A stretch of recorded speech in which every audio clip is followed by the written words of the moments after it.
Not on my end.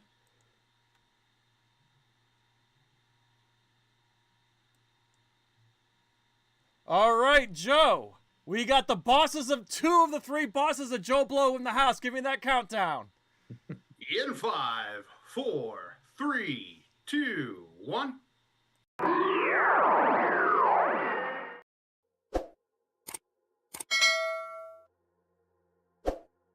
That time is approaching once again, NerdCage Nation. That's right. Mark your calendars for Saturday, December 13th, starting at noon Eastern, for Cheesy Movies for Charity for Alien Babes Galore. Let's go. So join us right here on NerdCage Live for an all-day watch party event live right here on this channel, watching 5 films of cheesy goodness that feature an alien babe to make this a fun time. This year, our goal is to raise $2,500 for St. Jude's Children's Hospital using the Tiltify app. Not only that, during the event, we will give away a Nintendo Switch 2 to one lucky and generous donor. So, Jay, how do you win? In order to enter to win, anyone who donates $100 will get 1 entry to win the Switch 2. If you donate $150, you'll get 2 entries to win. And if you donate $200, you'll get 3 entries to win. And in order for us to give away the Switch properly, we ask you to take a screenshot of your donation confirmation and email it to us at nerdcagelive@outlook.com before 10 p.m. on December 13th. And at the end of the night, around 10 p.m. Eastern Standard Time, when we're done watching all the movies, we will take all the entries and spin a wheel live on air, and the winner will be chosen and will be contacted via email, and the winner has 48 hours to comply, or we're picking another winner. Just like last year, the donation link will go live at midnight on Friday, December 12th, and will be posted in the details of the event live stream here on YouTube, as well as all of our social media, including our Facebook discussion group, NerdCage Nation, our Twitter and Instagram accounts, both at nerd_cage, and our Discord server. So you have plenty of time to make the donation. And again, it is safe. We'll be using the Tiltify app, which is a trusted app, and your donation money goes straight to St. Jude's Children's Hospital. So Joe, what movies are we watching this year? Exploding Transition! Kicking things off at noon Eastern, we will be watching one of the sexiest sci-fi babes of the 90s with Species, starring Natasha Henstridge, which is streaming on Tubi. Then at 2 p.m., we're going into freaky territory with Splice, which is streaming for free on Netflix. Keeping within superhero tradition on NerdCage Live, at 4 p.m. Eastern, we will be watching Supergirl, starring the beautiful Helen Slater, which is streaming for free on Netflix. Then at 6 p.m., keeping up with the zaniness, we are watching another bizarre sequel with Gremlins 2. You know, the one with Greta, which is streaming for free on HBO Max. Then finally, at 8 p.m. Eastern, we will be ending the night on the highest note possible with Miss Namikawa and the aliens of Planet X with our favorite kaiju film, The Invasion of Astro Monster, better known as Godzilla vs. Monster Zero, which is streaming on HBO Max. Once again, we look forward to ending the season of NerdCage Live with a bang for a great cause, raising money for our favorite charity, St. Jude's Children's Hospital. And we have no doubt with your help, NerdCage Nation, we can do something special together once again. And be sure to like and subscribe to NerdCage Live, and we look forward to working with St. Jude's once again for Cheesy Movies for Charity for Alien Babes Galore. Thanks so much, NerdCage Nation. We will see you Saturday, December 13th.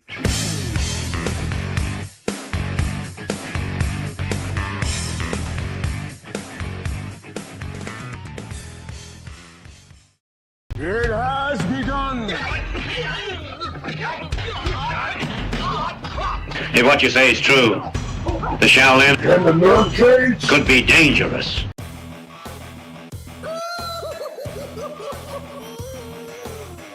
Greetings, citizens! You're now trapped in a NerdCage. We hope you have a smashing good time.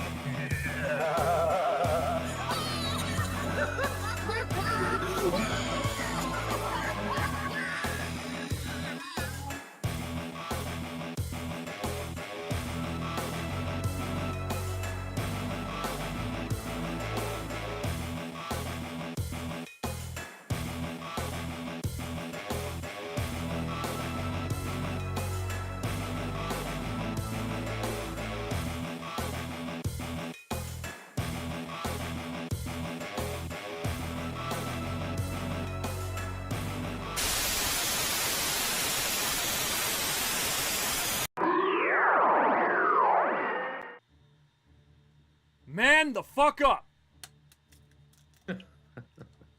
We don't have to do this, do we? We're the guests. No. If you want, you're I'll more stick to than this, welcome. There's 4 of us. There's 4 eggs. He's doing them all for us. No, but you should have done it all 4 and then chug them. That's the way Sly did it. Ugh, gross. Yeah, I'm sure we've all tried it, after seeing Rocky, and Of course. Okay, and for me, no bueno, Woo! yeah, no bueno. You're about to witness the strength of geek knowledge. Hello, welcome. That's right. Once again, you are trapped in the 40th anniversary of Rocky of NerdCage Live. This channel is a celebration of all things pop culture, including Sylvester Stallone, boxing, you name it. If you are new to the channel, or if you're coming from Joe Blow, please hit that like button and subscribe. Share with everybody you know. I'm your co-host, JCG, certified geek, 7 days a week, coming to you live from York Street, Atlanta, the Orchard, Syracuse, New York. And always among us is our champion, our moderator and trollhammer, Joe of FallenOne Gaming. Please introduce these guys we got hanging with us tonight. Yes, today we have John Fallon and Chris Bumbray of Joe Blow. hey guys, How are you doing? What's up? What's up, guys? What's up, everybody? keep punching. Keep punching. Oh, yeah. Yes, we're here to talk all things Rocky IV, theatrical and director's cut. And hey Joe, who do we got in the chat? In the chat tonight, we have the Elder God, Tabmock99, and Matt from Matt's Movie Reviews. Oh, nice. Hey, what's up, Matt? Hey, Matt. Thanks for hanging with us, guys. So, here's what we'll do. We're going to talk all things Rocky. We're just going to gush about the movie. We're going to do the best we can here. But we got a bunch of, Stallone goons in here. So, here's what we're going to do. We'll go around the circle and just talk about our first experience with the film. So, let's start with Mr. John Fallon. Well, before I jump in, I just want to point out that right here is a prized possession. It's a autograph postcard by Mr. Stallone of Rambo. So I keep that everywhere. Speaking of which, I never showed this to you, John. I actually never showed this to you. Do you see this? Autograph poster. Nice. Cost me hundreds of dollars to frame it, but worth every penny. That's awesome, dude. Yeah. See, they're all flexing. Everybody's flexing their Stallone fandom already. I mean, I What have do you the got? I got the ultra rare Rocky Funko Pop, as well as Apollo Creed, and Nice. and especially for today, Drago. But yeah, so what was your Rocky first experience? chasing the chicken. What was your first Nice. experience with Rocky IV, though? I'm curious. Yeah, what was it? It was actually, Rocky IV was the first Rocky that I saw in theaters. I was supposed to go see 3, but my dad couldn't find parking, so he got so fucking pissed off that Oh, man. he's like, fuck this, we're not watching the movie. I'm like, fuck. But, yeah, no, I was gutted when I saw Rocky IV. When Apollo dies, I was gutted. It completely, I didn't see it coming at all. It totally destroyed me. And it was a different kind of Rocky, where Part 1 and Part 2 were like gritty, almost like documentary style. Part 3 kind of flirts the MTV and the documentary, and Part 4 is just MTV. And I'll always remember my dad hated it. He's like, oh, it's not like the other Rockies. But at that time, I loved it, and I still do. It's one of the movies where I was talking with Jay before. It's the second movie I've seen the most in my life. Like, I know everything, like I'm sure everybody here actually, by heart, every beat, of the theatrical cut, that is. Cobra would be the number 1, the one that I've seen the most. Cobra? Yeah. Oh, interesting. Yeah. It's And just, Chris, can't get enough. Sorry, go ahead. oh no, I was gonna say, Chris, what was your first experience with it? So interesting thing is, because I'm just so much younger than John. Well, not really. No, not much. But I'd never seen a Stallone movie actually until 1987 when I was 5 years old. I saw Over the Top on First Choice, the Canadian. Nice, I remember HBO. that. Yeah. And it was the first time I'd ever seen a Stallone movie, and I went crazy. I went crazy for Stallone. I mean, I was 5 years old. I thought he was the coolest guy in the world, right? I was like, who is this guy? This guy's amazing. And then my dad was like, well, you have to see the Rocky movies. But then the one that I started with was Rocky IV, because that was new at the time. And it had just come out, and it was like making the rounds on TV. So that was the first Rocky movie that I ever saw, and like I didn't know who Apollo was when he died, but I was sad when he died. Like it was still brutal. But then I watched them in like backwards. That was the weirdest thing. Like I watched the next one I watched was 5 when it came. No, I saw the first one, then I saw 3, then I saw 2 like super late, and then I saw 5, and then I just kind of. But then throughout the 90s when I was like when I was like 11, 12. I used to just watch them all over and over again. But Rocky 4, like John, is probably the one I've seen the most. It's not my favorite Rocky movie, not even close, but it's a comfort film. It's one that I just kind of go back to. And there's something about it too, like you could never really get tired of it. Like it's almost like a song that you love. Like no matter how many times you watch it, it's still gonna entertain you, and it goes down real easy. Like fast. It's never boring. It's just an easy movie to watch, Definitely. Absolutely. Yeah. And Joe, what was your first experience of Rocky 4? Mine is kind of like Chris's actually. I mean, I was introduced to Rocky through Rocky 4, and I also watched them out of order. My dad introduced me to them. I used to watch it with him a lot, and Rocky 4 is one of those out of the group of Rocky movies. It's the one that it's based around the time that we were going through at the time, where all of the other films can pretty much be in any time frame they would work. Mm-hmm. This one only works in this specific time. So there's something special about that.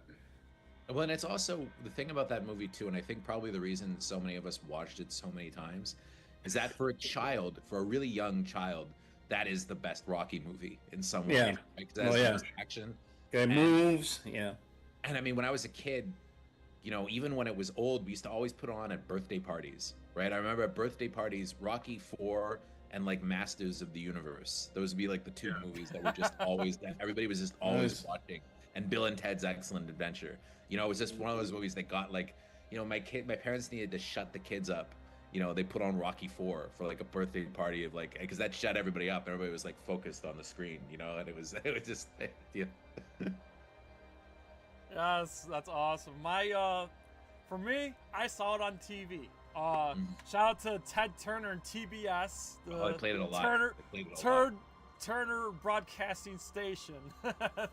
I watched a lot of TNT and TBS as a child, so they had a Rocky marathon, and I came in right when Rocky 3 started. So Rocky 3 I watched first, and then Rocky 4, and then Rocky 5, and then luckily the marathon continued the next day, and I was able to catch 1 and 2. But I was like, I think I was like 12 or 13 at the time, and I watched all those movies in one weekend on TV, and I saw Rocky 3 first, and then Rocky 4. So I got them all out of order, but I did see them all. So, and I got hooked ever since, and it's among all my favorite franchises. It's in my top 4, and the first Rocky is my all-time favorite.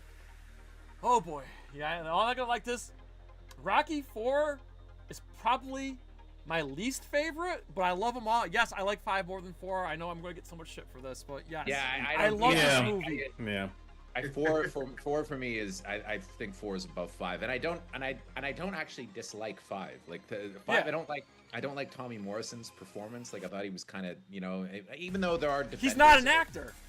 No. Yeah, and I didn't mind Tommy Morrison's performance at all. Actually, he played himself basically. He did, and I thought Sage was pretty good. Like if anything, I was jealous of him when I was a kid because I wanted to be up there with Rocky. But I thought he was good in the movie. Yeah, but 5 just to relate it back to 4 destroys everything that 4 stood for. Yes, I agree. Starting with his handshaking in the shower, profile shot, and can't stop. Yeah, and you're like, hey man. You left us on such a high with 4, and you're gonna spit on it at the beginning of 5. It always pissed me off. You know what I never got about 5? I think I told you this at Berge's party a couple weeks ago. It's that in 5, okay, he just fucking ended the Cold War. Yeah, we talked about it. Right? Yeah. He's like the world's biggest star, right? A beloved folk hero of the population, loved the world over. Yet he's totally bankrupt, and he's working in he's living in like Hell's Kitchen. Like I don't get it. Like he would. you can't get an endorsement deal or something like that. Film a commercial, like he would. Seriously. It's like imagine. Like I don't know. I mean, who even would be even close to that? Like the greatest sports legend who's like beloved by everyone. Well, look at Mike Tyson. If Mike Tyson, let's say his accountant, fucked him over and he had no money, he'll just fight Jake Paul and boom, done. I'm a and millionaire. It's an exhibition, and he never exactly. Really takes the hit. Yeah, exactly. Yeah, I think that's called bad writing. That's what I think. For 5. But I will say this: I actually love the when we'll get into it, the Rocky 4 director's cut. I actually like that more than 4 and 5. I love the director's cut more. I know everyone likes the theatrical cut more. I love the director's cut more. And it's it's because the tone. Yeah, me too. It's the tone. Yeah. Because it feels more like 1 and 2. I mean, it's still Rocky 4 at heart, but it has a little bit more of like Rocky 1 and 2 in this director's cut. Rocky Balboa, definitely. In terms of, it's more grounded. Even the sound of the punches in the director's cut are like subdued compared to the sound of the punches in the theatrical cut. And go ahead. No, you go ahead. Sorry, go ahead. I just want to say real fast that what I love about the director's cut of Rocky 4 is what they did with Drago, which somewhat echoed what Dolph did with the character in Creed 2. So you could see the connection between those two performances, where in the theatrical cut, Drago was literally just a villain, a cartoon villain, that's it.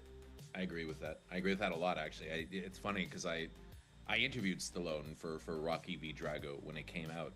I remember, And that was the thing that I told him. I said that I really liked the ending of the movie because you get the human side of Drago too. He's not just a monster; he's a human being. And I always really liked how at the end of the movie, after he's beaten, like Rocky goes over to him, and it's very subtle, but they just touch gloves. And then the big moment of it just kind of happens in the background. And I said that to Sly, and he was like, "Hey, you got a good eye." And then he was, but that was a moment that I always really liked, and it wasn't bombastic. His speech was a lot more down to earth, right? And it was because he mentions Apollo, and it's more like what he would actually say. Like what I feel like Rocky would actually say, and so that I like more. But then there are other things that I don't get, like fucking up the training montage. To me, is sick.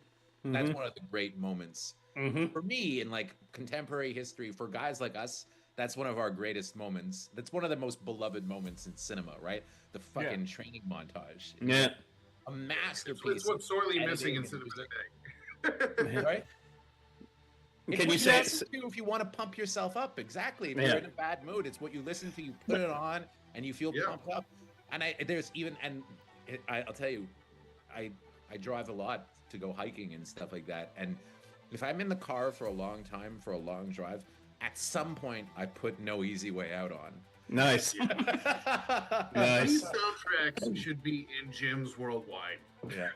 Yeah. Hey, for me, I have to listen to Living in America. I like when I'm at the gym. Like at some point when I'm at the gym, I put on my headphones Living in America. James Brown is such a legend for that, and that's one thing I'm glad they kept in the director's cut. Because I remember I'm at the theater with Joe watching the director's cut, and I'm like, man, if they cut out James Brown, I'm gonna be so fucking mad. I don't think you could have done that, but they cut out the robot. That was I hate the robot. I'm sorry, I hate that stupid robot. Yeah, me too. Fuck that robot. Fuck that robot. And it's got also back to the ending, Chris. I love the fact that the ending, the Russian leaders are pissed off and they walked away instead of but that's what would happen though. Exactly, it wouldn't be like. I mean, it's cartoonish at the end when Mikhail Gorbachev stands up and starts applauding for Rocky. It doesn't make any sense. But it was imagine in 1985 though, at the height of the Cold War, people in the audiences must have lost their fucking minds, and that's the crazy thing about that movie too, is if you go and you look at the box office hits of the year. So number 1 is Back to the Future, but then number 2 and 3 are both Stallone movies, right? Well, that's how big he was. In 85, it's Rambo 2 and Rocky 4, that's how massive he was, and so I could see he had that 1 year, man, he had his finger on the pulse, so perfectly. And you could imagine he played that audience like a fiddle, right? You could imagine people walking out of that movie and probably buying a ticket and going back in to see it again. You know, like it was the definition of a crowd pleaser. Yeah, and also to add to that, now I'm not going into politics here, but I'm just talking about U.S. history here. But when Ronald Reagan was in office, like obviously before he got into politics, he was obviously an actor and whatnot. Mm-hmm. And in the White House, when Reagan was in the office, I don't know if it was Tuesday or Thursday. I want to say Thursday. Every Thursday was movie night in the White House. And I read the book about that actually. Yeah, It was Ronald kinda Reagan always got fascinating. got first dibs on every movie that came out into the theaters. And he'd write reviews in his journal. Yes, yeah. So they would interview him the next morning on like his his morning address to the nation. He would talk about whatever movie he watched. So when he watched Rocky IV, he raved about Rocky IV. Like Ronald Reagan was head over heels for Rocky IV, and he was talking about like every American needs to see this movie. It was shot so well, and Stallone did such a great job, and blah blah blah blah. And that helped elevate the movie, because I saw a documentary about this. It just helped elevate the movie even further. Yeah. And what's funny about that was over in Russia, they responded with their own version of Rocky IV. They filmed like some boxing movie where, where the Russian wins at the end and whatever, because it was like a direct response. It only came out in Russia, but yeah, there was actually a Russian version of Rocky. Those are funny. Those are always funny to watch those movies too. When you watch like something from China or something like that, and it's like the opposite of like the American movie or something like that, like the war, like the the movie like the Korean War movie where they're like heroically helping fight the American imperialists. Like it's so strange to watch those movies sometimes. And I think what's really kind of fascinating is seeing this movie grow over time and everything. Dolph Lundgren is still Drago to everybody. Like he'll never live that down. He ceased to be Dolph Lundgren when he took that role, and he is now Drago forever. Pretty much. Kind of had the perfect role for him too. I mean, like he was perfectly cast. He looks like that's the thing though about those movies. Like it's weird. Like my only problem with the Rocky movies is that, and it's part of the how cartoonish it is towards the end, especially in like 4. Like he never puts his fucking hands up. When he's fighting. That's strange. Yeah, but it's a movie. It's a fantasy. Yeah. They don't cover, man. They don't cover.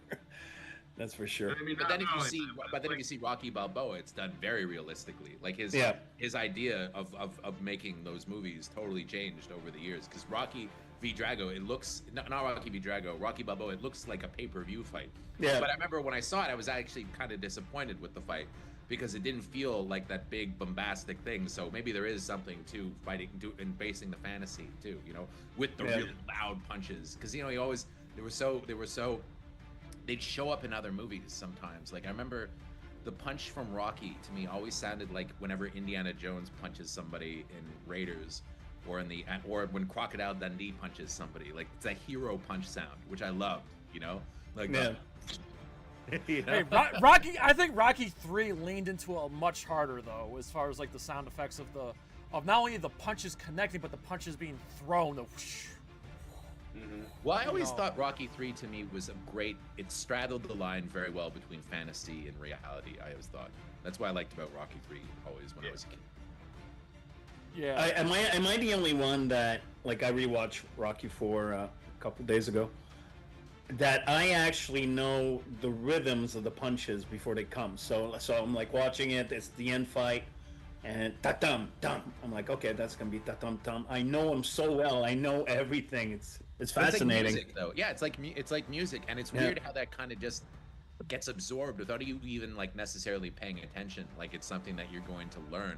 It just kind of gets absorbed. But that happens too when you're a kid. Like I was in the car, I was driving around, and I turned on the radio, and a Neil Diamond song was on. And I don't really listen to Neil Diamond on my own, but when I was a kid, I listened to a lot of Neil Diamond, and then I knew the song by heart, but I don't remember ever actually listening to it. So that happens sometimes, Actually, you're actually onto something there, because and we talked about, well, before you guys came on, but when we talked about Rocky 3 a few years back for its 40th anniversary back in 2022.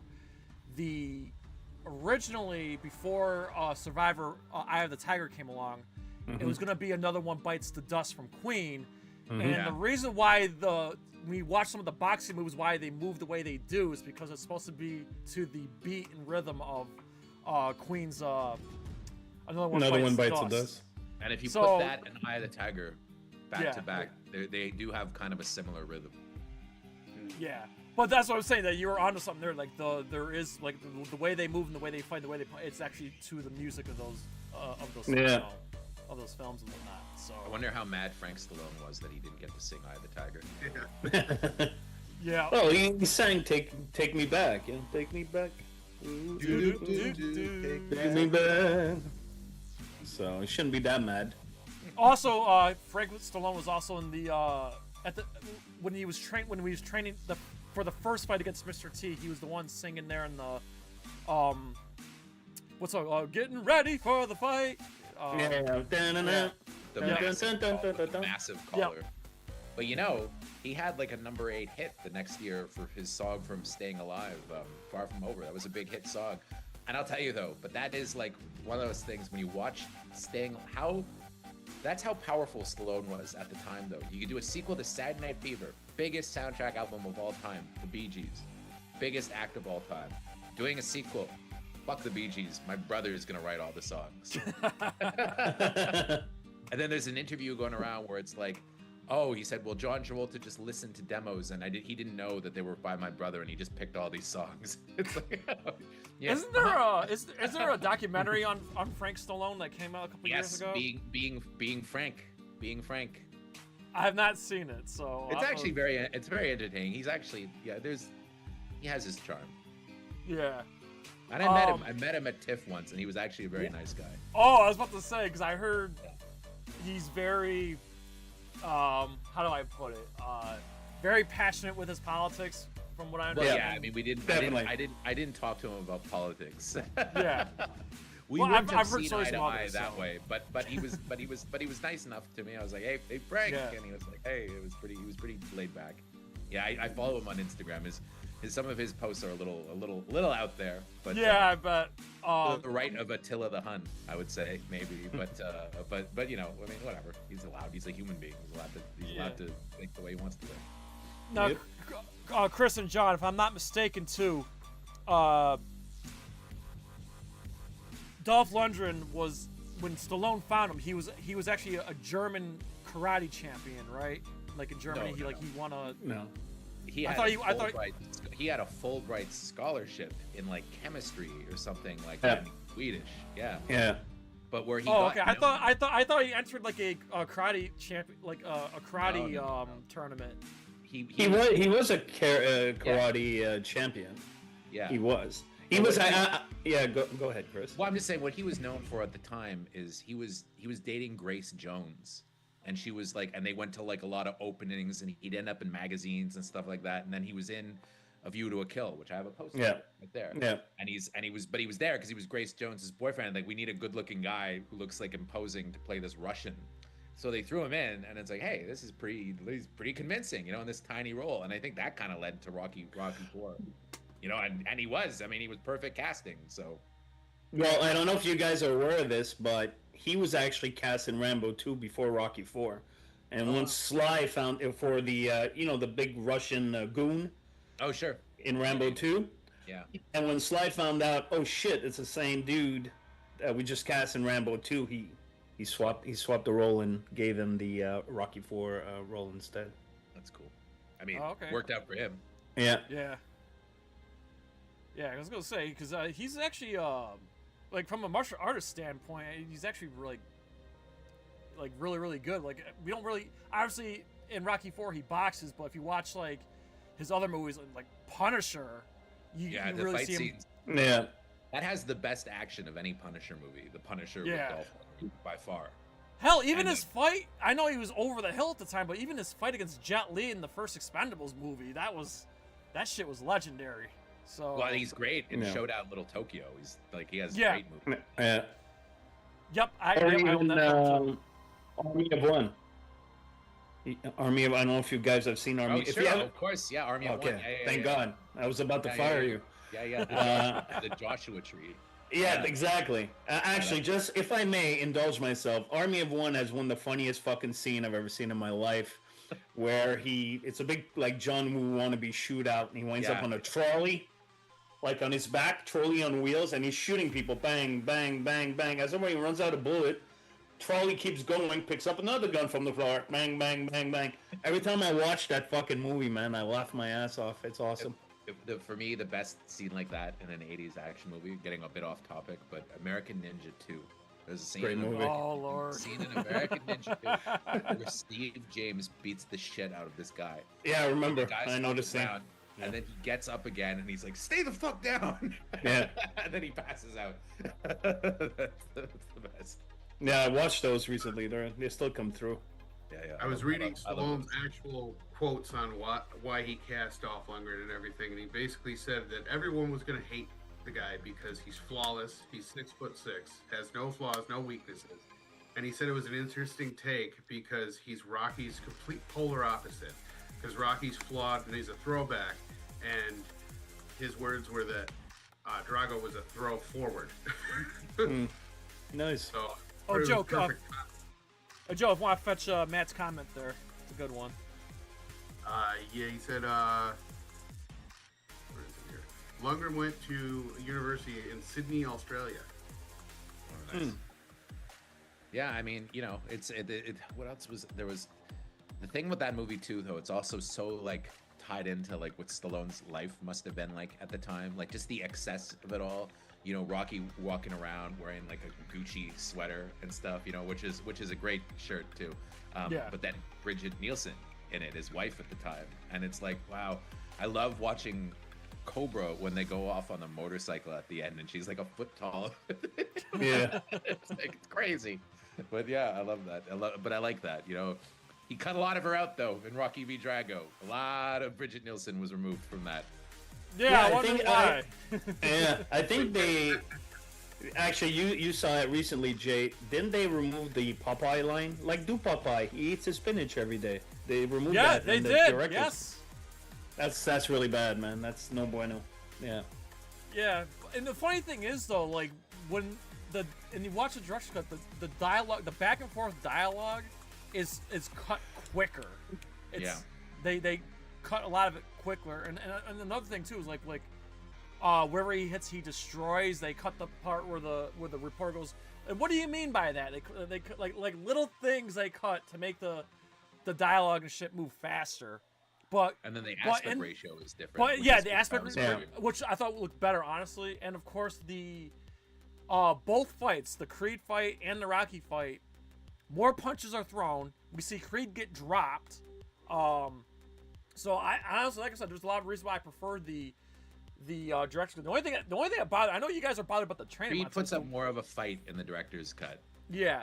Yeah, but what bothers me more than anything, I know you talk about the training montage. What bothered me the most in the director's cut that made me mad personally was the locker room speech was cut short, and he didn't do the us against them. Like, that's like one of my favorite lines in the movie. Yeah. He's like, Rocky, it's us against them, and he took that part out and made me mad.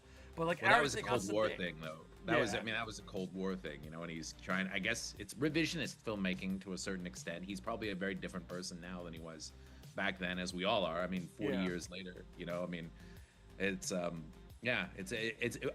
think I prefer 4, and that's the one I'll go back to, but I think it's interesting that Rocky v. Drago exists, and I think he's doing it the right way.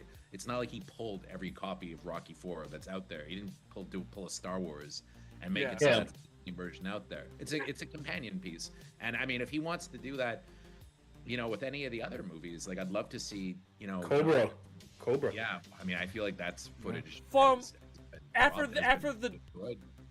I think Chris, we did talk about this before, but after the director's cut came out, another outlet, it wasn't Joe Blow, it was actually another outlet. They actually asked him like, hey, Mr. Stallone, what other movies do you want to like recut? And the 2 movies he named that he wants to go and recut, Rocky 5, because he didn't direct it, but he wants to recut Rocky 5, and he wants to recut Nighthawks. Really? Nighthawks? Yeah, because Nighthawks, the thing is that Nighthawks, the story with that, and he's talked about it a bit before, and I wrote about it in my best movie you never saw. If you go back and you watch that movie, at the end of the movie when he shoots Wolfgar, the editing is really weird.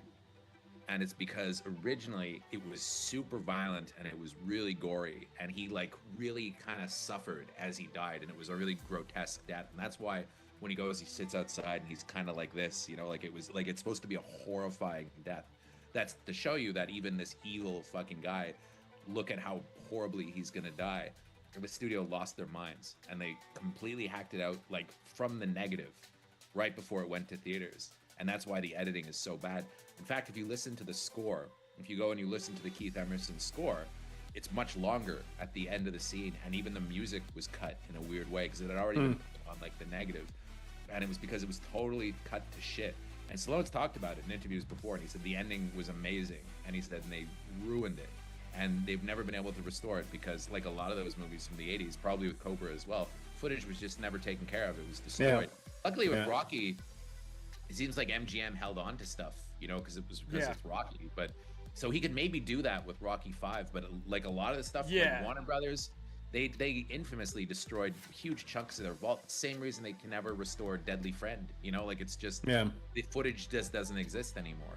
It might be a while though, because I'm sure, obviously with Sage Stallone, like I'm sure he's not in a hurry to recut it, because I'm sure it's gonna be hard for him to do it. Yeah, you know, obviously, because he you know, obviously lost his son a few years back.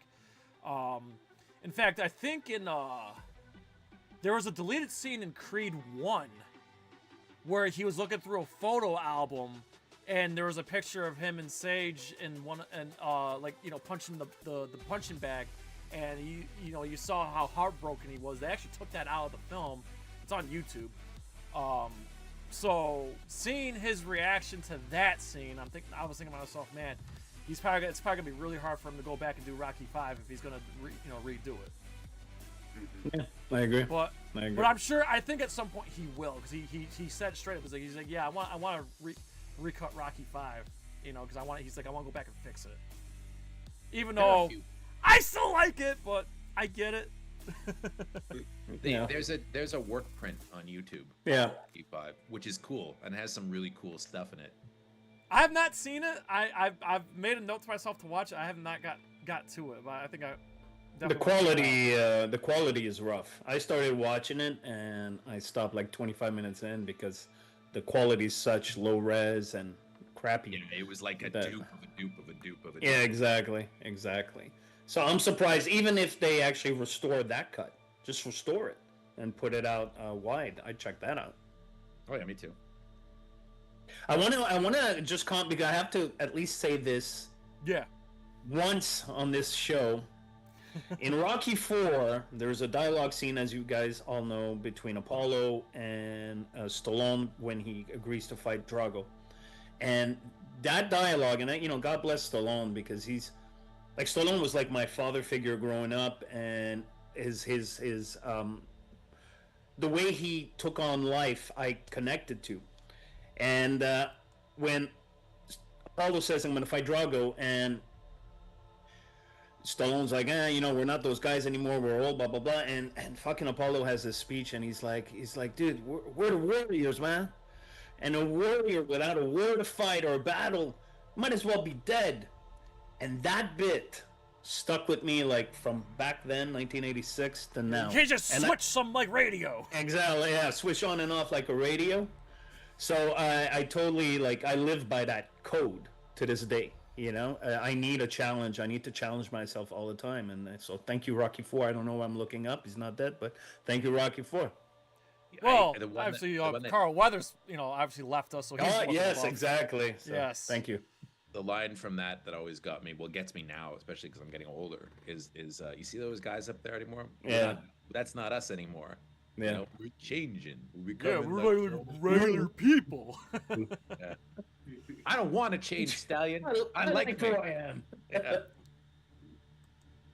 Yeah. There's some. Yeah, it's definitely like a movie. Like it's a motivational movie. Like I think that's the one thing I always love about Stallone. It's not just Rocky, but Stallone. But like, yeah, there's always like some kind of like motivational, like, I think Stallone was always trying to teach us to be men, You know what I'm saying? Like he was always. I feel like he was always trying to teach boys to be men and, you know, stand up. You know, you gotta do this, you gotta do that, and I think that's always been like a driving force in his films, especially, you know, in the Rocky films. And he said as I much. think that's the biggest contrast between him and Schwarzenegger is that Stallone tends to give you teachable moments all the time, whereas Schwarzenegger's just like, I'm big, I'm bad, deal with it. Yeah, pretty much. I think that's the thing about Rocky, though. So I was reading Sam Neill's biography not long ago, and he was talking about doing Escape Plan, and he said that he was surprised like Stallone kept getting the shit kicked out of him in the movie, and he said to him, he goes, aren't you a big enough star that you don't have to take a beating anymore? And then Stallone said to him, and he's like, well, that's what keeps me a big star. He's like, audiences don't like it when people are just invincible and just kick asses. He said a real hero is the one who takes a beating and can keep going. And honestly, that's the reason I kind of don't really like Jason Statham that much, because he'll never take a punch in a movie, and I find that so boring when I watch a film. Yeah, the hero doesn't take a punch or doesn't take a licking. That's why Stallone was great. He's shorter, you know. He's vulnerable, and that's what makes a hero, you know. And it's like it's like he says, and it's not. It doesn't matter if you win or lose. You just got to go to the distance, you know. Yeah, that's the thing. Yeah. And that's a rule to live by, I think. Oh yeah, no, it's universal. Stallone's really great at that, as you know, you guys already said. But over the top, the world meets nobody halfway. If you want something in life, you got to take it. You know, that is fucking rules. Every school in the world should have that on the wall for children to see and say, oh, okay, yeah, okay. Yeah. You know, no handouts in this world. You know, I got to go and get it. And not only that, but I mean, the thing about Rocky, and I asked him this in the interview. I asked him, like, and I said, you know, I feel like a lot of people, Rocky is like a father figure to all of us, right? And he said, and the reason that he feels that Rocky has endured as long as he has is that he's neutral, right? There's no politics with Rocky. There's no right and left. That doesn't make any sense. Rocky doesn't know what that is, and he doesn't give a fuck what that is. There's no politics with Rocky. There's no racism with Rocky. He doesn't see shit like that. Rocky is the perfect, he's not that kind of person. Like Rocky is Rocky, you know, like that's the thing. He's one of a kind, and he is the idealized version. He is the father figure I think everybody wants to a certain extent. You know, Rocky doesn't need to be flawed. You know, I don't need to see a movie where Rocky's an asshole. You know, like I don't need that. Like he's a hero in a world that doesn't really have heroes, you know, to a certain extent, not like they used to. You know, Rocky is still a hero, you know? Yeah. And a hero in the sense of the word that, you know, you're a hero because you keep going. Not like Marvel has made it now where you can just lean on a crutch. Oh, I have this power. Okay, I'm good. No, that's why I don't give a shit about any of that stuff though anymore. Yeah, that's what happens, and the audience gets sick of it, and that's why people aren't going to movies anymore. They don't have heroes to look up to like they used to. They don't have the movie gods that we had when we were growing up. You know, these aspirational characters. Instead, it's all like, you know, these characters that are, you know, like a comic book. They're not real, you know. And Rocky was real. You know, Rocky suffered from things that we all suffered from. You know, crisis of conscience, not knowing, you know, having a crisis of not knowing whether or not he could win. You know, confidence. Yeah. It was all those things. You know, he was vulnerable, but he overcame them, and that's what made him. You know, that's what made him Rocky. I mean, the whole "I'm afraid" speech in Rocky 3. I'm afraid. You want to hear me say it? Yeah. So that's you know, no man, you know, and that, you know, back then being a man meant something, meant one thing, you know, which we've kind of lost today. Well, not in my world anyways, but you know, out there. But you know, for a man to admit to a woman back then that he is afraid, that was a big fucking deal. To show that kind of vulnerability, because back then, like, you guys all have dads. My dad, you know, showed emotion like maybe once, you know, in like 50 fucking years, you know. So yeah, no. So I agree with you, Chris. I think that what Stallone gave us is a flawed yet good-hearted person who overcomes, you know, at the end of the day, and that's all of us in life. What is life? Fuckload of obstacles that we have to overcome to keep clocking forward. Yeah. Yeah, and the one thing to add to that, like, the whole point of the whole point of Rocky IV is not only we had the story, you know, the undertones of U.S. versus Russia, but the whole thing about avenging your friend. You know, I should say avenging, but sticking up for your friend. He said that he, you know, this car, the money, it ain't everything. You know, he just can't live with the fact that you know, he just lost his, you know, his trainer, his friend, his once rival. You know, that I mean, basically gave him. Yeah. That's a very potent combination too. Like when Rocky and Apollo, who were enemies in some ways, became friends and then really went to bat for each other. That was kind of a big thing, you know, and it was aspirational. You know, I know Stallone's talked in interviews saying that he wishes he hadn't killed. Yeah, he regretted it. Yeah, that's, to me, that's a mistake though. Like, I feel like as painful as it was, that's why it worked. Because, you know, every movie you go see now has a scene where it looks like the hero has died, and then 2 seconds later he's okay. Or even worse, they'll show him get killed, and it was all a dream. That happens so often now in movies. That happened about 5 times in the Running Man remake. You know, where it's like Glenn Powell sitting, somebody comes out to him, puts a bullet in his head, and then he wakes up and he's like, oh, what a terrible dream. That is such a lazy, god-awful trope that... Chris, I wanted to like that movie. I wanted to like... It's not good. I wanted to. That was such a letdown, because the Schwarzenegger one's near and dear to my heart, but yeah. I mean, that's not a perfect movie either, but it's just, it's better than this one. Yeah, it's better. Way better. Yeah. I got the 4K of that, by the way. Another thing, too, is, I know we just mentioned that Stallone regretted killing off Creed, but my thing is, like, do you think if he kept Apollo alive, do you think Apollo would have been able to live with himself after losing like that? Because he said he could barely live with the fact that Rocky beat him.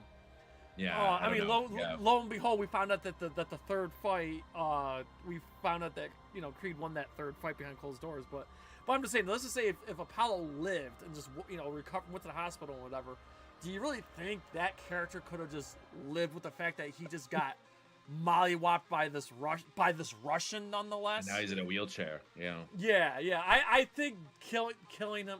I know it sounds brutal to say, but I think killing him was the right move, and I think. The impression I always got was when he was in right before, you know, he died, he was in the corner, said, hey, I gotta stop the fight. He goes, no, you don't stop this fight, no matter what. He's like, no matter what. And then when he's just about to throw the towel, he's like, no, don't throw the towel. Yeah, man. So, like, I think he wanted to go out, like he knew it.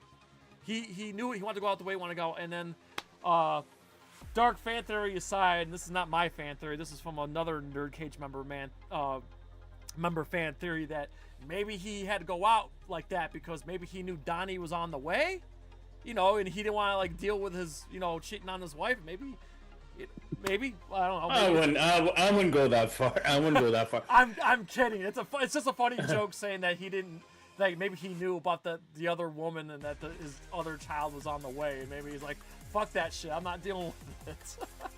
But no, dude, you bring up a good point. That's kind of shitty that they did that to Apollo Creed. That, you know, Apollo Creed, if you watch all the early Rocky movies, he's a man of integrity. Yeah, I don't see Apollo Creed cheating on his wife. I just don't see it. I get it. You know, he's a star and he's got, athletes, you know, chicks thrown at them, throwing at him. But I don't know. Now that you mention it, I'm kind of like, I don't think it hurts his character.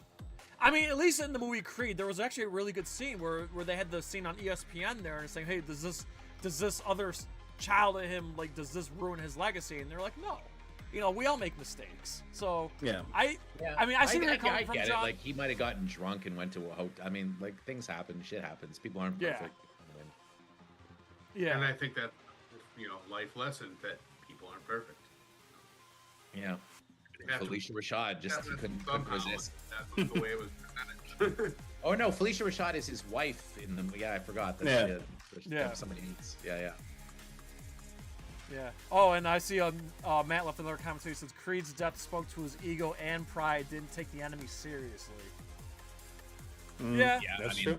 That is the whole point. Yeah, that is one of the points. Like, he doesn't take him seriously. Yeah, and then remember, there's that scene in the locker room. You know, Rocky was just like, "Hey, maybe we should postpone this a couple weeks. Yeah. You know, we don't know nothing about this guy, and blah blah blah." Like, you know, so, but But yeah, I always find that kind of odd that like, yeah, he definitely just jumped into that fight without, you know.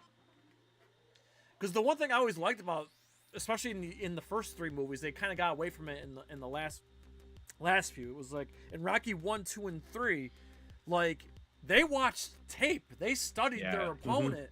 You know, I always loved about that. You know, where I remember in Rocky 3, Apollo was just like, okay, we're gonna have to like train for 7 rounds, and we're gonna put him away quickly because he's just too strong and too powerful. We're gonna put him away fast, train for 7 rounds, and just dodge everything. Like, you know, I always liked the fact that there was like, you know, they had strategy, they watched tape. In this movie, you know, like they didn't study the opponent.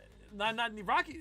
Neither did Rocky. He didn't have no sparring partners either. Like it was they just beat the shit out of each other. They had last man standing. If you think about it, this type of stuff still happens in boxing today. We just watched Canelo versus Crawford. What happened? Yeah. Yeah. You know, same thing. Yeah, where it's these really one-sided fights, and it's like, what the fuck? Yeah. Oh, that was a great fight, though. Just That was for a good anyone, fight. thank you to anybody who watched the watch party with us. Speaking of, I don't have the thumbnail ready. We will be doing a watch party of Jake Paul versus Anthony Joshua, and when Paul fought Tyson, this was so dumb. I went over, I watched it with a bunch of friends, and all my friends were like, "Oh, Tyson's gonna win," and they were all really excited. I'm like, "There's no fucking way Tyson's gonna win," and everybody was really excited. And then I was like, I was so pissed off at them, and I said, "You know what?" And I said, "I'll bet you $20. I'll bet you $20. I'll bet you $20. I'll bet you $20." And I said, "And if I lose, I'm out $100. If you guys lose, you're each out $20." And they all lost. And one guy welched and didn't pay me.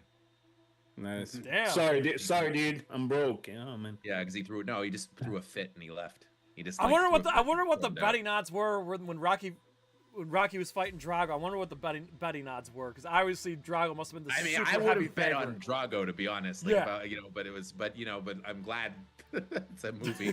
I mean, in reality, there's no way that he would ever win that fight. I mean, especially with not the reach and the height.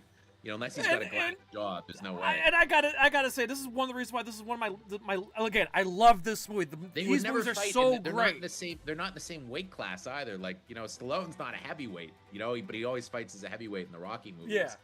You know, he'd be a lightweight or a welterweight, you know, but he's a heavyweight boxer, you know, in the Rocky movies, and he's like 5'7", you know, and it's just, you know, I don't know. Yeah, actually, they didn't say how much he weighed in Rocky 4, did they? Because in Rocky 3, he went from 202 to 178. Yeah, he's super. They never said his weight. And by the way, I thought, honestly, Stallone, as far as a bodybuilder, like, he looked better in Rocky 3, but damn, he looked great in Rocky 4. Especially at, 39 years old? Yeah, he was like 38, 39 years old to look like that. Even though he didn't look as good in Rocky 3, he still looked great in this movie. But they never said how much he weighed. If I were to guess, he must have been like 185, 190. If I'm taking an educated, because he was bigger here than he was in 3. But Dolph Lundgren's 6'5", so he would have been like 240 probably at least. You know, I'd probably say more like 250 or 260. Yeah, exactly. There's no way they would have ever been paired, but that's why it was an illegal fight, though. Like, they fought in Russia. It wasn't it wasn't. Yeah. That's what the director's cut did better, is they actually had the sanction, the boxing committee say, hey, we can't do this. Yeah. But yeah, I'm guessing Stallone must have weighed, I don't know if someone can Google it, but I'm going to guess that Stallone must have weighed 185. I'm guessing. He looks about right, yeah. But like I said, Drago must have been, like I said, 250, 260. Depends on what so you think. So I'm saying the betting odds. There's that behind-the-scenes story, too, where, like, they started sparring, and at one point, Stallone was like, oh, yeah, let me see what this guy has got, and he punches him in the chest, and he ended up going to the hospital, and then, like, his heart was broken ribs, Broken ribs, yeah. Yeah, exactly. Yeah. Tough motherfucker. Big fucking guy. And that shot actually was in the film, if I remember correctly. Yeah. He's a big dude. I mean, it's like a punch from Dolph Lundgren would be pretty bad. Yeah. You know? Okay, it's funny you mentioned that. 1850 pounds per square inch. So when I went to that Joe Blow sent me to that smashing machine event, you know, I tried my luck. I got above 700 pounds per square inch. I was trying to get to 800, so this wasn't on camera though, but I tried a couple more times afterwards. I got to like 790. All right, I was trying to get. Didn't Benny's safety do really well? I didn't see him punch. Yeah. But yeah, I did. I just missed 800, so I'm thinking to myself, if I could barely do 800 pounds per square inch, 1850. Yeah. All right. Like I said, wherever he hits, he destroys. Like, oh my god, I can't imagine how those punches would fucking feel. And you know, they said that the average heavyweight hits 700 pounds per square inch. So I'm average. I'm the average heavyweight puncher. But yeah, 1850. My goodness gracious. Now I don't know if those were real numbers or if that was just for the film. But my you god. Could fight. Let's put you in some underground fights. It could be like Kickboxer, where you have like the hot, the hot wax and like the broken glass and stuff like that. Or like Hot Shots Part 2 with the chocolate fudge and the. Yeah, that's hilarious. Also, one more fun fact. A little bit off topic here, but though all the scenes that were the train montages in Russia, those were actually filmed in Minnesota. No, and a lot of it was in Vancouver, as well. Yeah. There's a lot of like Canadian TV actors in that movie in like small roles as Russians. Yeah. Even the final fight was shot in a arena in Vancouver. Yeah, it's funny because you could recognize a lot of the people. They end up like media personalities from like that era and stuff. Yeah, it's cool to watch too. You know the guy when Apollo dies, there's a guy that says, "Is the man alive?" Who's that guy? You know what I'm talking about? Yeah, I know what you're talking about. Is the man alive? Who is this fucking guy? Is he somebody? Let me try and find this actually. Rocky. Yeah. Apollo. He always stood out for me because of his accent. He sounds like, I don't know what nationality. Oh yeah, and also I want to point out too, because again I'm a huge boxing fanatic. The refs would have stopped all those fights. Like, when Creed's getting pelted, the ref would have stopped. He looks like his head is literally going to fall off. and on top of that, in boxing though, if you punch after the bell's rung, that's a disqualification. Like, you can't do that. Like, he kept punching Creed after the bell was, they rang the bell at the end of the round. That would have been an automatic. That would have been an automatic disqualification. But before the disqualification, the ref would have stopped the fight. He would have been arrested. Really, in real life, that's called murder. Yeah, it's called murder. But it's a movie, so we go with it. But come on. Well, there's been boxers that died in the ring. It happens. In fact, it happens. Yeah, but not like that. Literally after the bell, he's like, bang, bang, bang. He's killing the dude. He's killing the dude. That's basically it. It's. I mean, when you go into the ring, there's always that possibility that could happen. So I wouldn't call it murder because that's such a trope of like every movie. Whenever there's like a boxer, it's always the haunted past. Even the new Knives Out movie, the don't spoil it. Oh well, that trope comes back. Like it's always It's a thing for the tortured hero. It's always Chris. We didn't get any screenings in Syracuse, Albany, right 4 hours south of you. Albany got screened. I am going to Albany to see this movie. I'm not waiting until mid-December. I'm going to Albany next week to see this movie. Well, that's Joe, I sent you the that's one of the times. classic tropes. I don't know if I'll be able to make it, but even the Quiet Man see it. had that. Yeah. And then also in the final fight between Rocky, there was also punches thrown after the bells rang. Like there should have been disqualifications in both fights. Yeah, he's picking each other up, throwing each other around. Runs him by the neck, boom. I mean, but for me, it's a movie. It's cartoonish. You could also make the argument too. One of my friends said this to me too. You can make the argument that since the fight wasn't actually sanctioned by the boxing commission, that you can make the argument since there was no committee there to enforce rules that. Over in Russia, they probably would have let that slide because it wasn't a sanctioned fight. Could make that argument. I'll go with it. Why not? Yeah. Yeah. But the whole thing, that exhibition match, that would have been disqualification. That would have been stopped long before Creed died. I mean, he even shoved the referee away, and he still kept. Yeah. If he dies, he dies. By the way, I just want to show off. I'm going to full screen real quick here, but if you want to get yourself a NerdCage Live Rocky shirt, We got Prediction Pain. We also have If He Dies, He Dies. I don't have that on me, but I do have that shirt available if you want to get yourself a Rocky-themed NerdCage Live shirt.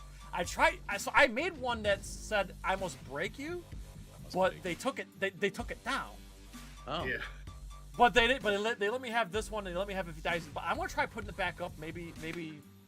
This was years ago, so I'm gonna try putting that specific shirt back up, and maybe it'll pass this time. But the thing is, T-Public's a lot like YouTube. If there's any copyright, they will. Yeah, they will hit you with I wonder if they copyright. would let it slide if you put a picture of a Kit Kat and then put that quote under it. That's a good one. That might be. That's a good idea. But the thing is, I used the specific font, the Franklin font for Rocky, and it said that I must break you. But I'm gonna try again. But if you want a Drago shirt, we have If He Dies, He Dies, and we also have the Prediction Pain from Clubber Rocky 3. Clubber Lang. All right, so guys, again, it's after 9 o'clock here in the East Coast. Where would you guys? We'll start with John. Where would you rank specifically Rocky 4 among all the Rocky films? 3's my favorite. 3, yeah, interesting. 3, because it has both. It has MTV and it has gritty and grounded and realistic. Wait a second. Are we counting the Creed movies? No. Yeah. I'm not. Oh, really? Okay. I got it. No, man. No, fuck that. Okay, No, okay. I won't. It's probably my third favorite. Probably because it'd be Rocky 3, Rocky 1, Rocky 4, but there's a lot of nostalgia too.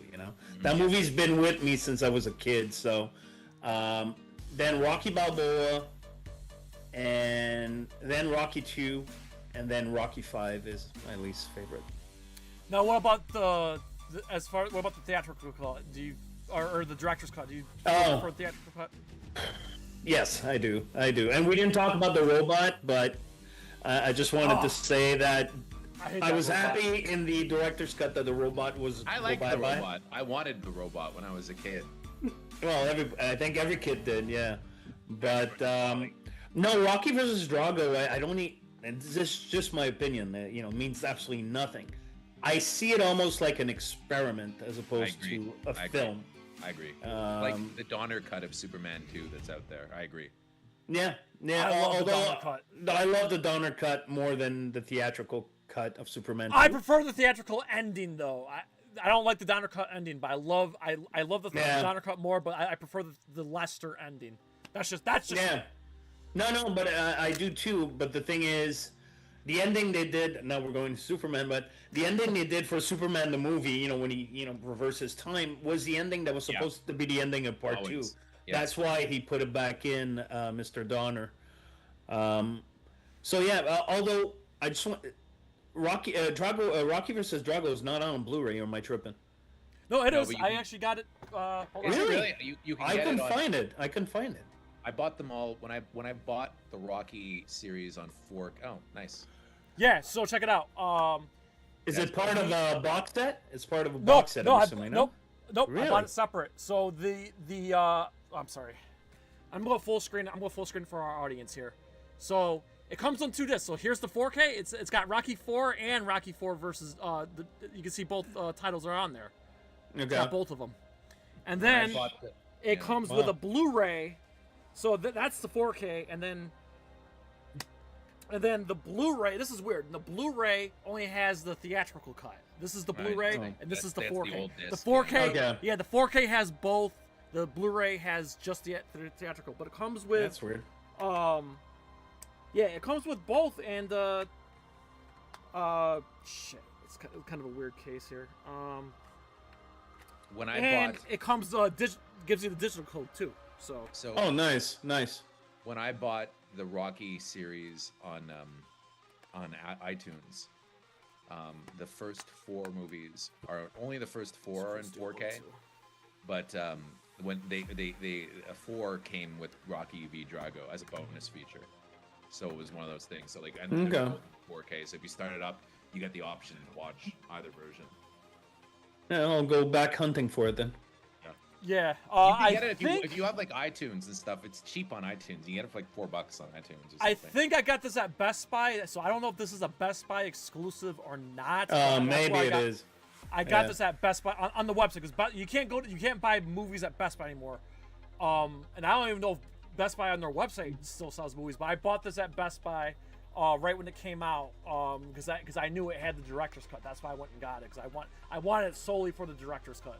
Yeah, I have of course. I got the Rocky 40th anniversary Blu-ray set. That's the me too. That's the box that I have. But this I actually bought separate because of the director's cut. Okay. So for rankings for Yeah. me, I would say, as it always changes for me, but I'd say 1 is still my favorite. 3 is probably my second favorite. But then I also really like 2. I think 2 is great. And then I'd probably put the first Creed. Then I'd put Rocky 4. Then I'd put Creed 2. But then I put Rocky 4. Then I put Rocky Balboa. Then I'd put Creed 2. Then I'd put Rocky 5. Would be my last one, of course. But I really love Rocky 2. I've always really loved Rocky 2. And then Joe, go ahead, man. How would you rank Rocky 4 among the other films? Rocky 4 is always my favorite. Nice. Good on you, bro.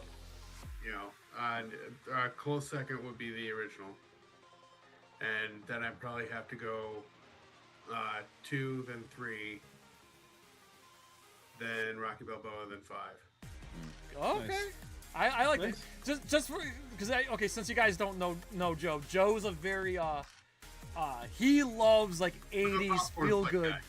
Yeah. He's a feel good popcorn flick guy. Me, I'm more of the cinema snob of NerdCage Live, where I like I love dark jury movies and whatnot. So, but yeah, Rocky 1's always my favorite. Like I said, this is my least favorite. That again, when I say it's my least favorite, it doesn't mean I don't like it. That's how good this franchise is. Yeah.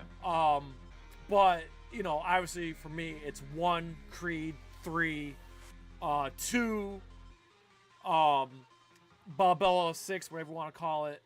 And then, like I said, I'd probably go theatrical cut 4, 5, or no. Excuse me. Director's cut 4, 5, and then theatrical 4, and then probably Creed 3, Creed 2. By the way, I actually really like Creed 2, and the one thing I think the best part of Creed 2, honestly, is the scene where Drago shows up at the restaurant. Yeah, that's a great scene. That was the best fucking scene because that was our first time face to face. And then the one part I liked was, how come we don't have any photos of our fight on the wall? And he's like, yeah, that's right, there isn't. Like, you know. Yeah, you killed my friend, bro. I mean, yeah. He doesn't want to remember that. And I've seen behind the scenes, they were supposed to have a scuffle at the hospital. Yeah, but they got. Yeah. Which I'm is a kind good of move, glad. by the way. Yeah. No. Yeah. Yeah. Well, I mean, it because would have Rocky was taken in the no focus condition. away. I mean, that is the thing. It's like it is Creed. It's not Rocky. Well, not just that, but he just had chemo. Like Rocky just had chemo. Like he shouldn't be fighting nobody.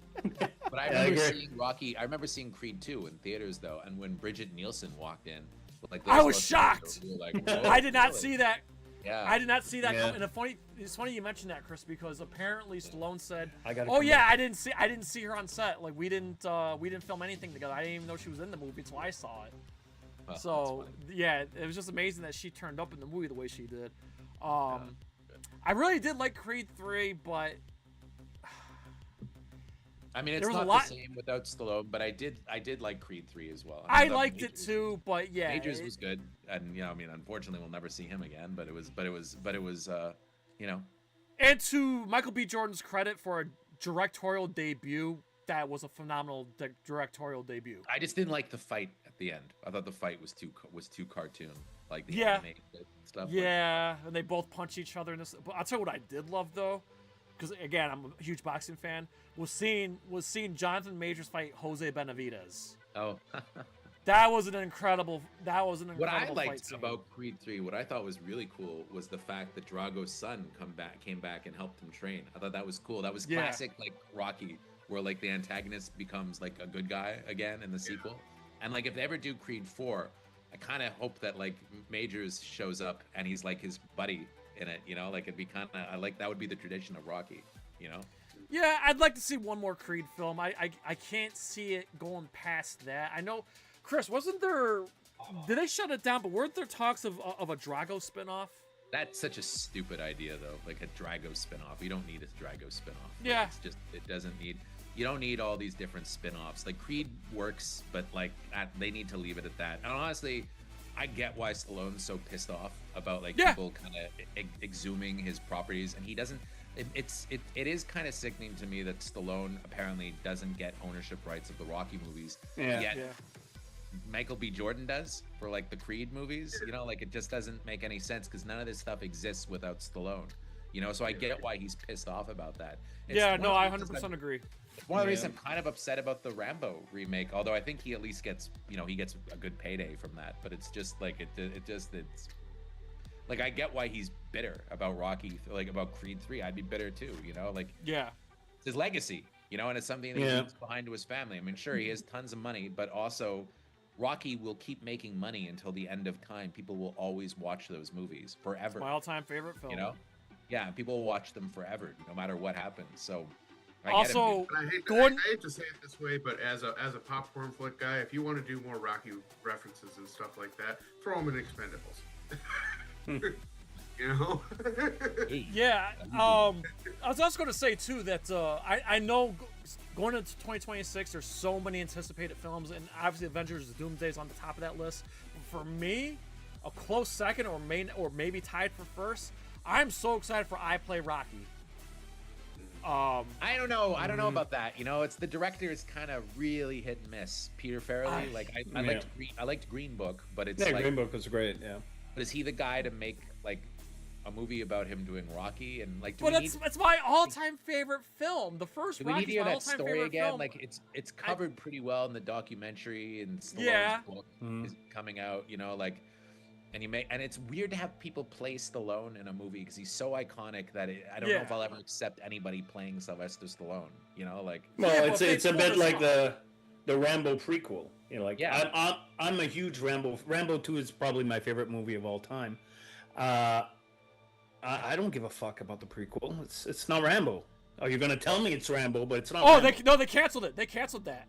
No, it's not happening. No. It is happening. No, it is happening. Oh, it is happening. Yeah. Oh, I thought last week they canceled it last week. No. The guy's doing interviews. I just spoke to him the other day. He's doing interviews. It's still happening. Yeah, he said it's gonna be fun and light. You read that shit? What I don't understand about that whole thing is what? And because you have to end with him being the character that we meet in First Blood, who's like broken, and.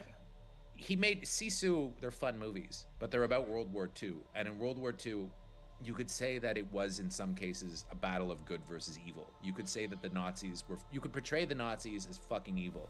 You could even portray the Soviet Red Army as fucking evil, considering the millions of people they killed. Vietnam War is a lot more complicated. And I think that Stallone, even in the Rambo movies, he acknowledges that. And I think that they're more layered, especially First Blood, than any of the other films. And I think Stallone, if he was writing a prequel, he could write a good one. He could write an interesting one because he would look at it. But what are they going to do with it? Like, you can't turn that into a cartoon war because it's not. And then I was talking to a friend of mine, and he says, you know what they're probably going to do? They're probably going to give him a Soviet enemy and make it so that he's fighting the Soviets and not actually fighting in Vietnam and not actually killing North Vietnamese, NVA, because it's considered not PC now, probably. And so I don't understand how that movie works. It's going to be, I feel like there's the chances of it being a disaster or just being insulted is very, very high. I'm not interested. Honestly, I'm not interested at all. But I Play Rocky. I'm here for it because it's my all-time favorite film. I want to see how they, and yes, like you, I know all the stories and stuff. You're right. It's well covered. But I gotta see this. I want to see them making a movie about a guy being the Rambo prequel just pisses me off. Like, it's supposed to be a movie about a guy being traumatized by the horror of war. Yeah, I don't see how you do that as a fun blockbuster. Can we just say too, the ending of First Blood was probably Stallone's single greatest performance. Yes. That scene.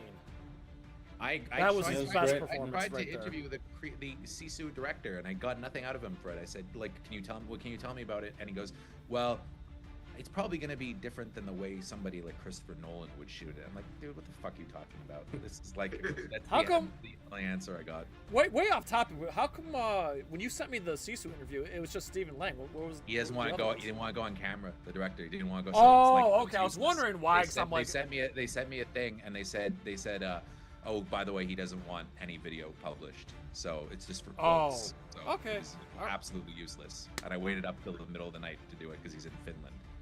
He wasn't a bad guy, but he's like camera shy. Apparently, he doesn't want to be on camera. Interesting. Okay. So waste I was gonna say interesting. Lang was great. Lang was awesome though. So whatever. Yeah. You know what? One good thing, and this is not a brag. This is just again, I'll remember this for the rest of my life. First of all, foremost, thank you to both of you for letting me go to New York City to interview Sly. Yeah. And it's just funny. I never get sick of sharing this story though. But when I'm there at the interview, first and foremost, this is the most nervous I ever been in my entire life. And I usually don't get nervous, but I was nervous for that. And so they gave me 4 minutes with Sly. It was by fast.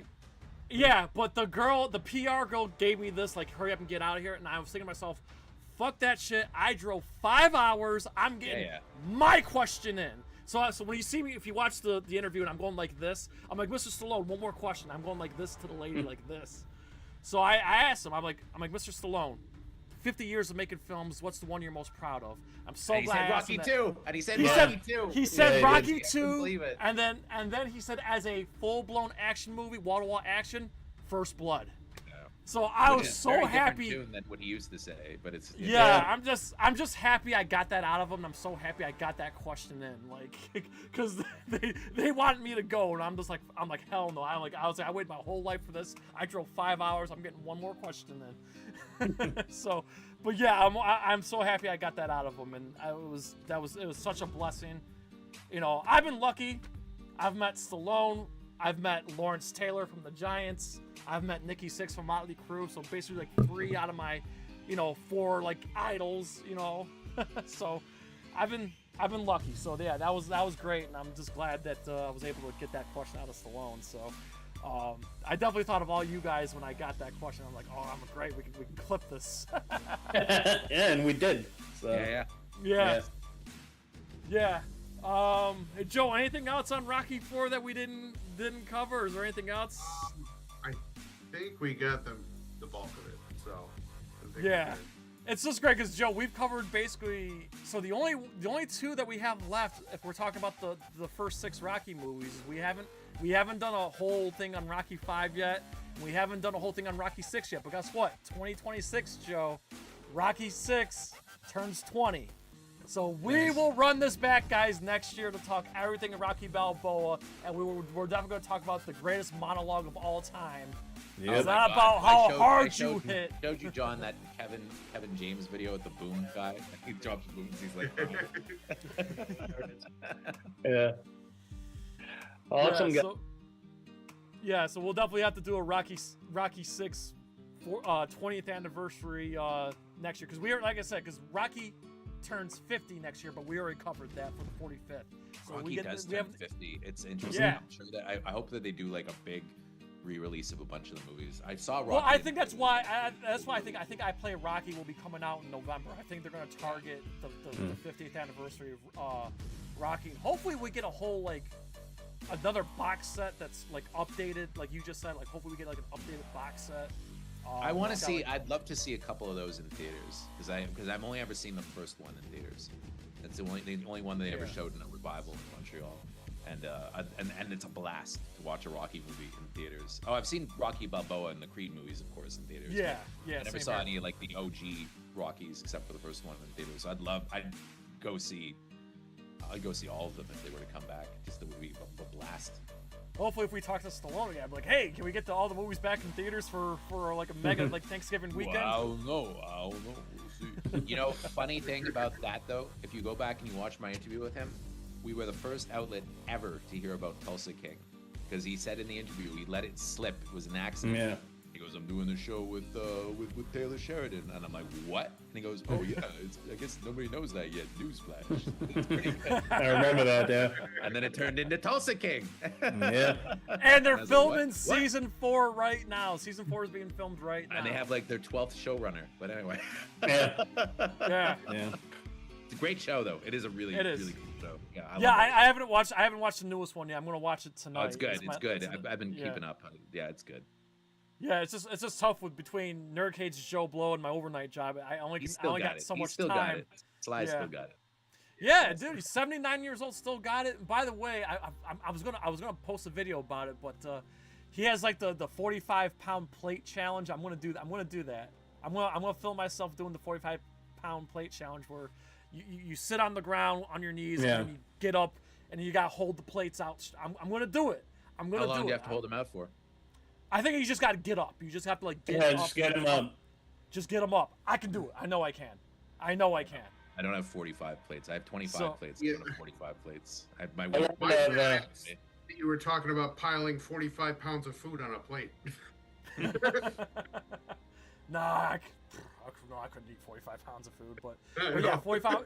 But yeah, I'm gonna post it like on my social media, the Stallone challenge, and then I'm gonna do it myself. So because I've been, again, because of Stallone, I go to the gym at least I try to, every day. So you know that's another thing I gotta thank these guys for is like not only that, you know, inspiration to be men, but inspiration to get our asses to the gym and be in shape. Yeah, sure, yeah, of course. Oh, yeah. Dad bods are not acceptable. Only gym's the only way. Yeah. I don't give a fuck. All right. So here's what we'll do. Again, actually, Joe, real quick, I don't have a thumbnail ready. I didn't get enough time to work on it, but we're gonna be off next week for Thanksgiving. Us Americans, we're taking next week off for Thanksgiving. So I hope everybody has a great Thanksgiving next Thursday. But the following Thursday, Kev Bayless, the developer of Donkey Kong Country, will be back on, and we're going to be talking about Killer Instinct 2 and Yuko replays. So that'll be a lot of fun. And then, Joe, go ahead, tell everybody about Saturday.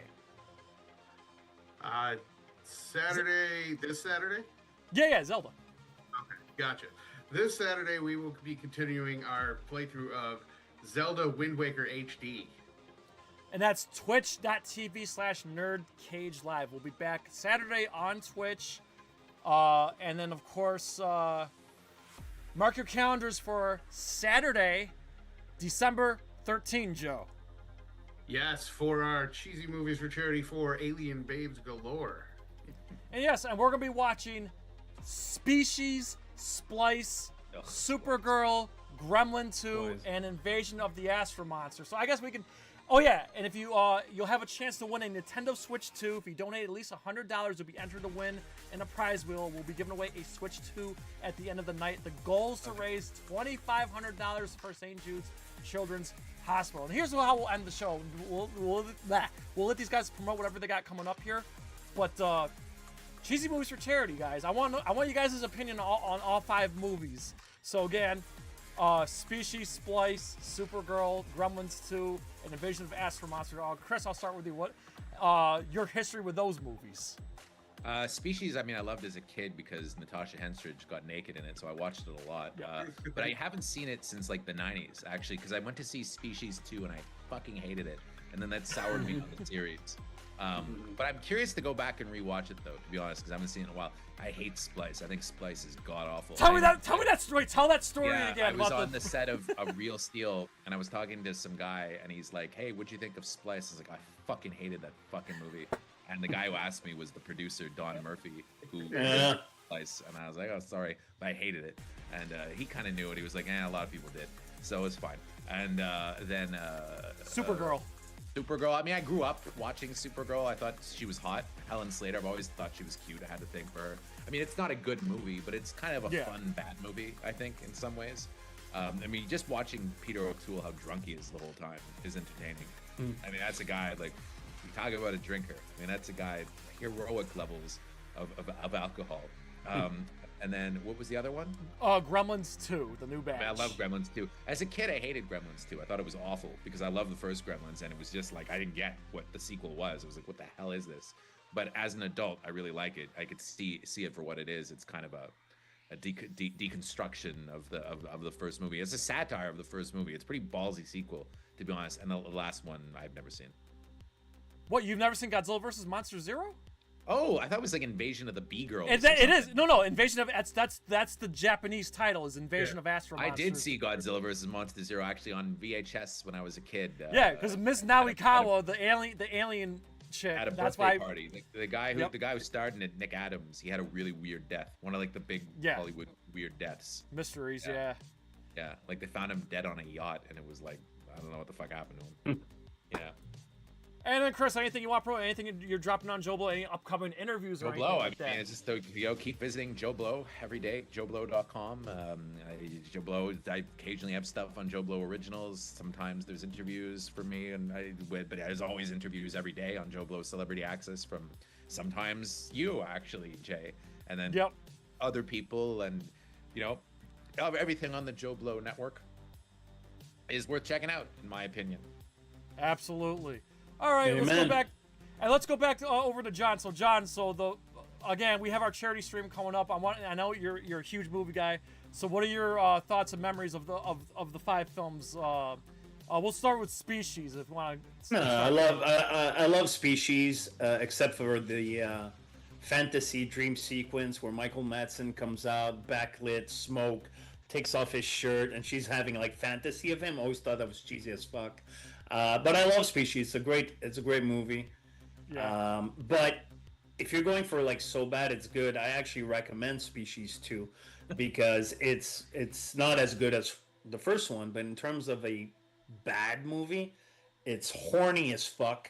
There's like nudity all the time, and it's violent, really violent. And it's Peter Medak that directed, and he's no chump. He did Romeo Must Die. Must Die. No, not Romeo Must Die. Romeo is Bleeding. Romeo's Bleeding with Lena Olin. Great movie, by the way. Yeah. I would do Species 2 instead of 1. I hated Splice as well by Vincenzo Natali. It's bad. I just don't find it fun at all. It's kind of like a not fun species, basically. Yeah, that's basically what it is. What was the other one? Gremlins 2, same thing as Bumbray. I didn't care for it when it first came out. Now I enjoy it as the Muppet Show on acid, basically. Yeah. So that's really what it is. Supergirl. And Supergirl I always loved. So I remember I was living in Montreal at the time when it came out in the cinemas. It stayed in the cinemas for a week. Literally. So I was going to go see it, and then it was gone. It was gone, and then I saw it on VHS, actually. I love Supergirl, man. I think it's a fun movie. It's not a great movie, but it's fun, and Ellen Slater is smoking. I mean, I was so in love with her when I was a kid. I'm like, I had like a card, like those cards you used to have, like baseball cards, but movie cards. And I had one of her, and I would look at it all the time. I would kiss it and shit. So Legend of Billie Jean also. That was Legend of Billie Jean, and the Godzilla one I did not see, so I cannot comment. Okay. Yeah, I didn't know if you were I know you're a movie connoisseur, but I didn't know if you ever delved into like Japanese or. No, I haven't. I saw Godzilla 1986. Yeah. You know what's really funny? So Godzilla, it's actually not 1985, but it's a funny thing because Chris and I were just talking about it the other day. So, the Japanese cut of Godzilla 85, which is Return of Godzilla, it's readily available on Blu-ray and stuff, right? Yeah. You can't get you can't get the American cut. You cannot get. They haven't re-released that yet. It's true. The Return of Godzilla is actually on the Criterion Channel, but you can't get. They have all the Godzilla movies, but they don't have the cut, the American cut. The American cut. Yeah. Or Raymond Burr, right? Raymond Burr. Yeah. 5 minutes, they cut it in. Exactly. Yes. And then, John, was there any projects you want to promote real quick? Oh, not really. I mean, I have my film Malicious. Yeah, that works. That's Tubi, right? Yeah, it's on Tubi. It's on Amazon Prime. It's Google Play. It's everywhere but Netflix, basically, because they told me go fuck myself. So check it out. It's a good thriller, and it's if you like twists and all that stuff. I liked it. I dug it. Yeah. Thank you very much. I will watch it. I saw it on your Instagram. I will watch it. So awesome. Yeah, no, check it out, man. It's the first half hour is a little slow, but give it time. It ramps up. The guy who's in it, Kevin Interdonato, he's Yeah, he's a really good actor, and a good dude. And I'm slated to direct something next year, but once it locks, I'll let you guys know. Excellent. It's Creed 4. It's Creed 4. And then Joe, anything you want to add before we go? Just keep watching Rocky movies, buds. Keep Keep punching. And then plug our social media too, Joe. Yes, if you want to get us on Twitter or Instagram, both handles are at @nerd_cage. Our link to our Discord is in the description. Become a member there as well. And our Facebook discussion group, that is NerdCage Nation. We love everything you guys put up there. No spoilers, no politics, and for God's sakes, keep it civil. Absolutely. So big thanks to the folks over at Joe Blow, Chris, and John. Not only that I'm really lucky to be working at Joe Blow. By the way, I hit 4 years in January. But nice. I'm lucky to be working at Joe Blow, but I'm lucky to call these guys my friends, and it's really awesome I get to work with these guys and go on these adventures and interviewing celebs. It's been an awesome ride, and hopefully I'll be able to do more stuff in Joe Blow in the future. But I'm loving everything that I do at Joe Blow, and yeah, it's just been an incredible journey. But yes, everybody needs to check out JoeBlow.com and check out all the Joe Blow Movie Network channels. We even got clip channels there. Movie clips, movie trailers, and of course the originals and horror originals. One of the biggest original content. One of the biggest YouTube networks out there. Yeah, definitely. Absolutely. Anyway, we please ask you to like, comment, subscribe, ring that bell, spread that shit like syphilis. So to USA from yours free, the land of the orange of Syracuse, New York, to all of our friends and fans around the world at NerdCage Live and Joe Blow. As always, enjoy life, stay safe, eat your vegetables. Do your push-ups, go to the gym, keep watching Rocky. Good night, God bless, and have the best day of your life. Good night. Later, boys. Take care.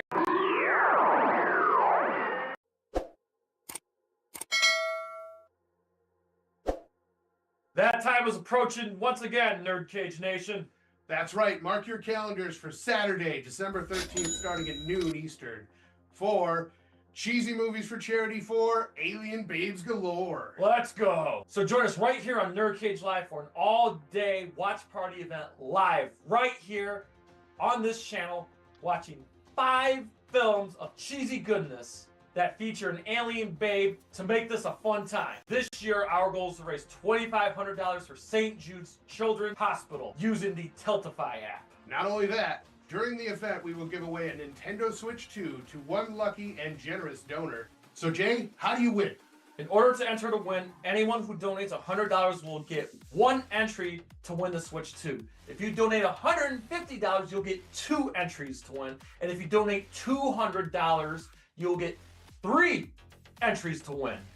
And in order for us to give away the Switch properly, we ask you to take a screenshot of your donation confirmation and email it to us at nerdcagelive@outlook.com before 10 p.m. on December 13th. And at the end of the night, around 10 p.m. Eastern Standard Time, when we're done watching all the movies, we will take all the entries and spin a wheel live on air, and the winner will be chosen and will be contacted via email, and the winner has 48 hours to comply, or we're picking another winner. Just like last year, the donation link will go live at midnight on Friday, December 12th, and will be posted in the details of the event live stream here on YouTube, as well as all of our social media, including our Facebook discussion group, NerdCage Nation, our Twitter and Instagram accounts, both at nerd_cage, and our Discord server. So you have plenty of time to make the donation. And again, it is safe. We'll be using the Tiltify app, which is a trusted app, and your donation money goes straight to St. Jude's Children's Hospital. So Joe, what movies are we watching this year? Exploding Transition! Kicking things off at noon Eastern, we will be watching one of the sexiest sci-fi babes of the 90s with Species, starring Natasha Henstridge, which is streaming on Tubi. Then at 2 p.m., we're going into freaky territory with Splice, which is streaming for free on Netflix. Keeping within superhero tradition on NerdCage Live, at 4 p.m. Eastern, we will be watching Supergirl, starring the beautiful Helen Slater, which is streaming for free on Netflix.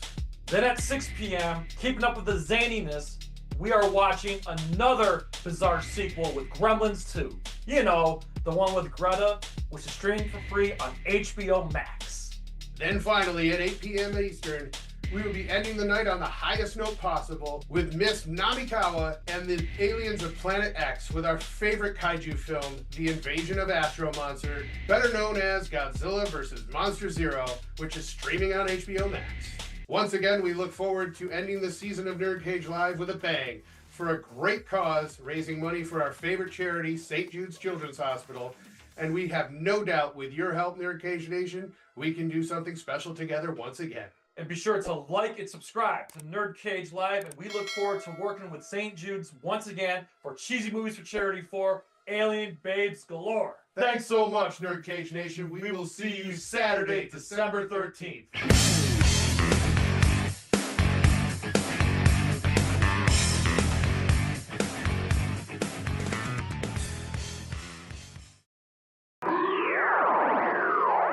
NerdCage Live and gaming are a perfect match! Shoot the J, Joe. Okay. Shoot it! All right. Over on NerdCage Live on Twitch, Jay and Joe go live. Call me Bazooka Joe. It's all about you. Kaboom! Playing both old school and new school games every Tuesday night. Ooh, what a sight! Jay, stop looking at her face and run. But she's so beautiful! So be sure to follow NerdCage Live on Twitch. Run for your life, Joe. Run for your life, Joe. Running. Run faster. Oh no, Joe, the galaxy's doomed because of you. To scratch your gaming itch. Oh, nice kick, Joe. Thank you. Yo, that's f***ing diabolical. Wait. Yo! That's twitch.tv/NerdCage Live.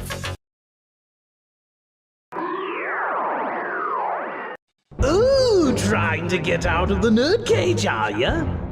Well, before you go, hit that subscribe button. And if you're really intrigued, ring that bell.